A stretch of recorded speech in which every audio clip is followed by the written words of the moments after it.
আজ হইতেই তোমাকে আমার সর্বদা সঙ্গেই রাখি। আমি একজন গরিব প্রজা, এত গর্ভজুড়ে দয়া তা ওদের মেয়ের বাড়ি। আমার আরো ইচ্ছা আজ হতে তোমাকে ওই অন্তঃপুরে রেখে দেব। এ কাজ ওর কথা রাজি আছে। আমার মনের কথা ওই মন্ত্রী ভাবনের কাছে শোনো।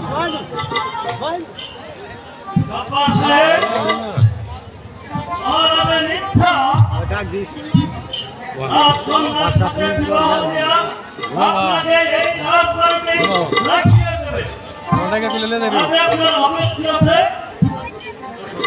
আমার আপনাদের কোনো কারণ নেই, আপনাদের মেহেরবানি। তবে এক্ষুনি সমস্ত আয়োজন ঠিক হোক। এই মুহূর্তে বিবাহের বন্দোবস্ত। এখন ওই বিবাহের আয়োজন করা হোক। গফফর সাহেব, আপনি বসুন। সিন্দুর থাকতে বিবি সালেহার নিকট তার স্বীকারোক্তির জন্য পাঠানো প্রথম এজিদ, দ্বিতীয় আব্দুর রহমান এবং তৃতীয় আবু হালেম। আপনারা তিনজন অন্তঃপুর হতে বিবি সালেহার কবুল নিয়ে আসুন।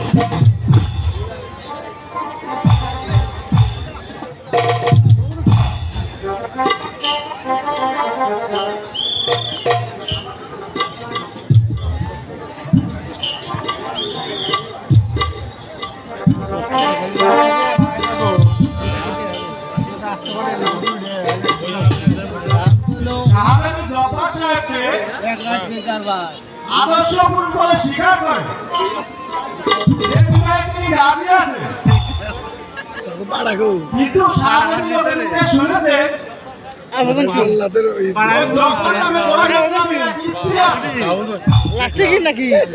স্ত্রী পদত্যাগ না করা পর্যন্ত রাজকন্যা রাজি নয়। আমরাও তো শুনলাম। গফফর সাহেব, কি বড় দুঃখের কথা ভাই। যা হোক, আপনি কি ধর্মকে পরিত্যাগ করতে রাজি আছেন? হ্যাঁ, রাজি আছি। এই বিশ্বাস না হয় একদিনে তারা মানে এখানে কৃষ্ণ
কথায় আর কাজ কি দীক্ষা দিন বিক্রয় শাহবাদীর নিকট আর স্বীকারোক্তির জন্য পয়গামপত্র পাঠিয়ে দে।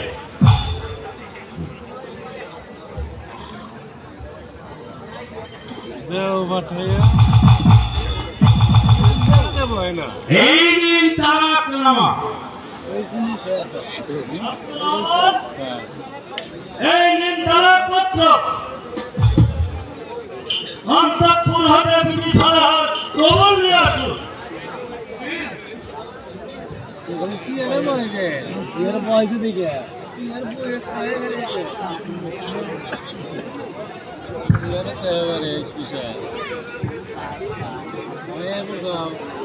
শুনুন, শাহজাদি বিবি সালেহা বললেন, যে ব্যক্তি ধনের লোভে, রাজ্যের লোভে, রাজকন্যার লোভে নিজের সর্বদেশ থেকে তালাক দিতে পারে,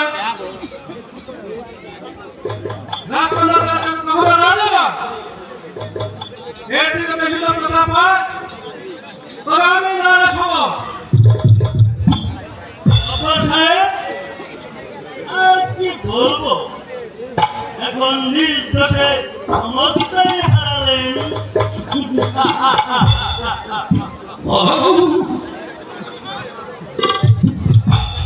ভয় হয়, আমি কি করলাম?